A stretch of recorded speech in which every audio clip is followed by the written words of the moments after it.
Musically, the band is pretty hardcore. What are the influences that you and the other members have had on yourselves growing up and stuff that got you to this type of music?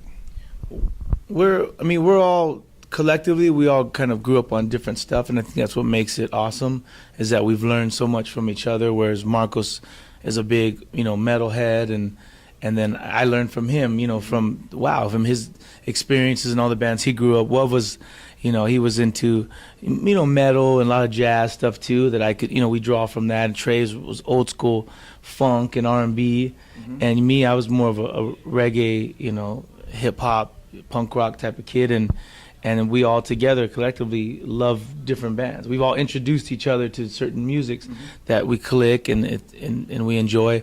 And when we come together and put it together, it's not like forced. It's just something that we like playing. And plus, where we come from, San Diego, there's a huge, there's such a diverse culture and your scenery and your background, and just everything. So we just play what we enjoy playing. It's whether it's trendy, whether it's new, whether it's hip. If we're gonna enjoy playing it live, then that's the kind of music we create. Cool, very cool. You're now on tour with Flyleaf. How did that come about? Did you know Flyleaf from before? Yeah, we've toured with them years ago when they first started off. Us, them, Stained, and Taproot, and we did a cool tour. And again, they took some time off, and so we're both reestablishing again. And it's like these days, if you're gonna go out, it's cool to put a couple of bands that get along and go out and see what happens. Sometimes you get the big, huge tours. Sometimes you do the B market, smaller, dates. For local folks, and they're good people. Stars and Stereo, they're good people. We have another group called Manifest that's on, so we're a 4-band bill, and it's been great, man. The crowds have been awesome. Good. Your latest album, Murdered Love, was able to listen to a few tracks from there and everything. Seems like a very, very powerful type of CD. I mean, the lyrics and the music is very powerful. What are some of the experiences that led to songs that you have on this and other CDs? Are they things that you have experienced yourself, things that you've watched maybe on TV happening or around you or in your neighborhood or whatever? What is the impetus of your musical productions? This is our first record after 4 or 5 years. So a lot's gone on between then. In stepping away from music, I got to do a lot of community work and charity stuff, and work with a lot of organizations and groups, and just trying to do good, something good. This is such a selfish industry that that's why I wanted to walk away from it for a little bit, just to go home and feel like I was human and be with my wife and kids and do something good, And so in doing that, you come across so many different paths of life. And I mean, obviously for me, my faith in God is the most important thing to me. And so just being able to dive into scripture, and I went to Israel twice, and just being around young people and getting back into their mindset of things. We live in a crazy world, Right. So a lot of that just comes together, whether it's issues on what kids are struggling with today. There's thoughts of suicide. Kids are cutting and hurting themselves, and there's so much wickedness out there that infiltrates our young people. And so I bring that to light. I bring to light the fact that I believe that that this world is going to end soon. But it's more of an Armageddon mentality. It's always on that spiritual war. I always feel like I'm in a spiritual war. It's always good against evil. We live in the physical, but I do believe that there's a spiritual warfare going on. And so a lot of times our music kind of brings that just to the stage, And but we've always in our music, try to be hopeful in our lyrics. We get deep sometimes, but ultimately, at least for me, lyrically, I'm trying to point people to the cross. I'm trying to point people to my Savior, to the love that I feel. I'm not trying to convert anybody. I don't believe I can do that. I don't believe that's my job. I can only say, hey, this is my life. And this love and this peace that I found in my walk with God is amazing, and it's real, and it's for anybody. And, you know, it's a good conversation. Okay, good, good, super. We just sort of follow in that kind of vein there. There are a lot of bands out there right now that have been labeled Christian bands, more than I've ever heard in the number of years I've been into rock and roll.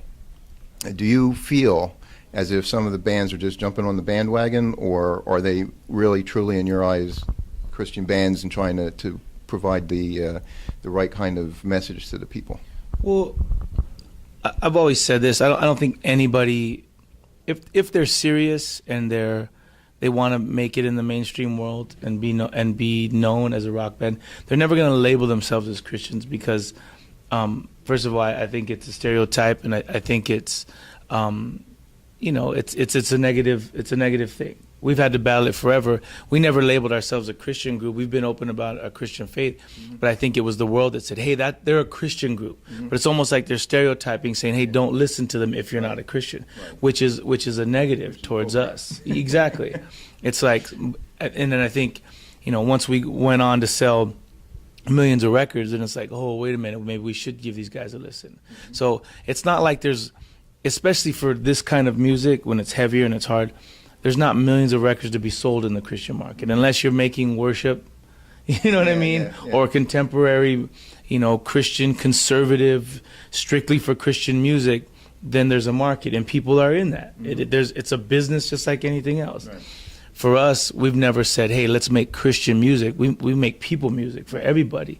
We just are so vocal about our faith that we get labeled that. But I think once we had success, it kind of opened up the doors. I believe that there's been Christians in secular bands since music started, but they were never out saying, hey, look at me. Because the moment you say that, then it's like you do have a target on your back, and everybody wants to know what the heck's going on. But it's ultimately, if you want to be known for making your music, you want your music to be respected.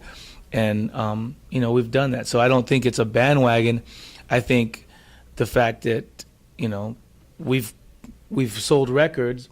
Now everybody that might not have given us the time of day, or any band of faith the time of day, now they're saying, wait a minute, okay, let's see what's going on. And they're actually listening to the bands and the music, not just saying that's a Christian band. Right. They're actually realizing that it does rock. Right. It is good. Yeah. These guys are players.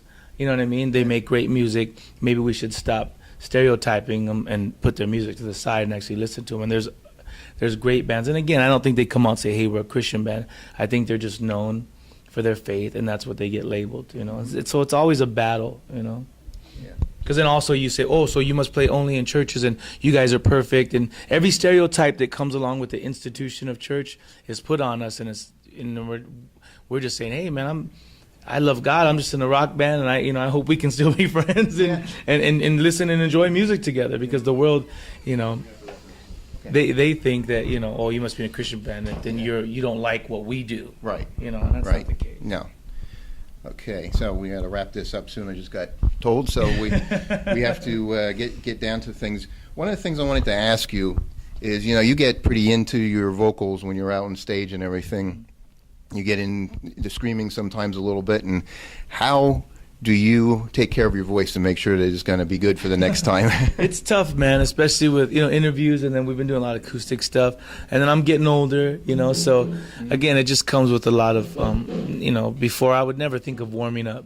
You know, now there's a lot of tea and hey, get your rest, you know, and try not to talk so much. And because, I mean, you can't battle wear and tear. It's just going to happen. You're on the road, you know, for a couple months. That's just it. So, you know, it's just like your body. The best you can do to take care of it, the better, you know, the longer it's going to last, you know.